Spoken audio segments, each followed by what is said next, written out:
Hi everyone, I was looking at your printout and it's really hard to read, so I decided to make a quick video on how to do number 9. So number 9 says, how many centimeters are in 1.3 meters? Okay, so we have 1.3 meters as our known and we need to know how many centimeters. Okay, so to figure out your conversion factor, you have centimeters and you have meters. This is what I was telling Noah. If you start with the 1 with the 2 letters instead of the 1 letter, you do 1 centimeter equals. So you have 2 letters here, and you know that this letter right here, it equals a centi, and a centi is 0.01. So if you put that over here in place of the C, you have 0.01 and then your meters. And that's your conversion factor that you're going to use. And then the next part, so the first part is finding your conversion factor. So that's the first part. The second part is your math. You're going to show your work. And so you start with your known. We know that we're given 1.3 meters. So that's our given. 1.3 meters over 1 to make it a fraction times line. We need to put our conversion factor in there. And so we need to know which one we're putting on top and which one goes on bottom. And we have to put the meters on bottom because meters divided by meters is going to cancel out. So 0.01 meters and 1 centimeter goes on top equals. Okay, when we do this in our calculator, we're going to type in 1.3 divided by 0.01 in our calculator. And we're going to get, what was it, 130? 130. Okay, what's our units? We cross these guys out. Their meters over meters is just 1. We're left with centimeters. And then you can box your answer. And that is the third part. That's how you get your 3 points on a test. Now let's do the Module 1 Study Guide question 10. Question 10 says, if a person has a mass of 75 kilograms, what is their mass in grams? So first step is we're going to get our conversion factor. So start with the one that's bigger, that has the has 2 letters. So we'll do 1 kilogram equals. Okay, so we have, this means kilo. Kilo equals 1,000. So we can literally put in place of that K, 1,000. And then you have your grams still. So 1 kilogram equals 1,000 grams. This is the first part. We get 1 point. Yay. Now let's do, the next part is our work. So we're going to write our known, our given. We're given 75 kilograms and we're trying to find grams. Over 1, make it a fraction, times line. And now we plug in our conversion factor here. And which one goes on the bottom? We have to put kilograms on the bottom.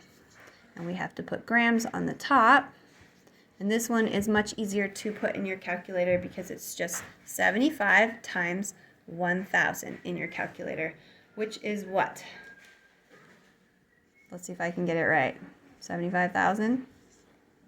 And then what is our units? Our units are going to cancel out the kilograms and we're left with grams. Here is the page it looks like I might have forgotten to copy. So here is the answer for number 10. So we got it right, 75,000 grams. All right, let's do number 11 and see if we can do it. Number 11 says a meter stick is 100.0 centimeters long. How long is it in inches? And they actually give you the conversion factor, so that's pretty cool. So they have 1 inch equals 2.54 centimeters. This one is a little wacky because it's going from metric to imperial. So it's not as perfect as if you were just going across from metric to metric. Okay, so let's start with our known. What do we know? We're given, so this would be your 1 point. And then 2 is, we have 100.0 centimeters over 1 times line. You see that? Yes. Okay, we're going to put in our conversion factor. So do we put centimeters or inches on the bottom? Well, we're going to put centimeters on the bottom so that they cancel out. 2.54 centimeters. And we're going to put 1 inch on the top. Equals. Okay, when you put this in your calculator, you're going to do 100.0 divided by 2.54 and get your answer. Okay, my calculator is on my phone and I'm recording, so I'm going to have you guys figure that out, whatever that is. The book says 39.4, so let's hope that's right. But you're going to put it in your calculator and figure it out. And our units are going to be left with inches. And there we go. We've figured out how many inches. And this is the third part. Box your answer. Make sure it has the units or you don't get credit for that answer. Noah just asked, why does this have to have a decimal point? For this year's physical science, we don't do significant figures, but if you were in chemistry, that decimal point is very important because it's telling you that this instrument measures to the 10th place, and so that's the precision of your instrument, basically. That's why that 0 is needed there. But for the purposes of our class, it's fine if you just want to put 100 into your calculator divided by 2.54. You're going to get the same answer, and we're not doing significant figures in this class. Number 12 says, a small pool filled with water is being drained. Table 1.6 shows the volume of water remaining in the pool at different times. And so you have this table here. Make a graph showing how the volume of water changes as time passes. Include a title labeled axes and units. Time is the independent variable. All right, so our time is here, and our range is 0 to 30. So on our x-axis, that's the one that's horizontal on the bottom, you're going to have to start at 0 and go all the way up to 30. And then this is the dependent variable. So this one goes from 700 to 1,000. So that's going to be on your y-axis that you're going to label that. Go ahead and pause the video and do that right now. Start drawing your graph. Okay, I'm just going to draw it out for you. You might have drawn your own. You can check your answer this way, or you can just stop the video now and just check the paper that I gave you. It looks like this. But if you need more help on how we got that, I'll just keep talking because Noah's going to follow along and draw this with me. So we are drawing a graph. We have an x-axis and a y-axis. This is the x-axis. This is the independent variable. So you have to put the independent variable here or it'll mess up your relationship. So this is always 0, okay? And we have to go all the way to 60. So I just put 60 here, and then I'm going to count out in between, and hopefully I get it even. 1, 2, 3, we know that's 30, that's halfway. 4, 5, so that's 10, 20, 30, 40, 50, okay? Our variable here is time, and it's measured in seconds. We have to, it's measured in minutes. We have to put the label here because we need units for everything. On the other one, we know it's going to go up to 1,100. Now, this answer says to start at 100 and go up, up, up. You could also, if you wanted to, start at 700 because that's your first data point. Either way, it's going to show the information you need. So we'll just try doing this. I'm going to go 1,000 because then I know this is 500, and I can put in 1, 2, 3, 4, 1, 2, 3, 4, a lot more easy. 100 is down here, okay? And you can write all those out and label them. And then when you put in your data from the table, you have your first point is 0, 1,000. So you're going to go 0, 1,000. And your next point is, I'm getting this from the table in the book. Right there. Okay, so here, I'll show you. Our next one is 5 and 950. So we're going to go to 5, which is here, and 950. So that's 900. So 950 is just after that 900. Between the 1,000 and the 900. And then we have 10 and 900.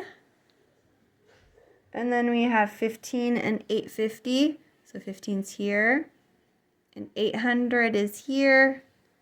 And so we're going to go a little past that. And then we have 20 and 800, 20 and 5, 6, 7, 8. Those are getting really close to each other. And we have 25 and 750, 25 and 750, and 30 and 700. And now this is where I would disagree with the book. Because if you would have done it the way I said and not start at 0, start at 700, this would basically be like zoomed in. And I don't know. I guess if you were extrapolating your data, which I think that they want you to do, you do need more space. So never mind. Scratch that. So this is our data. And for the extrapolation, you could take something like a ruler. I don't have a ruler. Or a pencil. Let's take a pencil. And kind of go like this and say, if I were to continue this pattern, this is what it would do.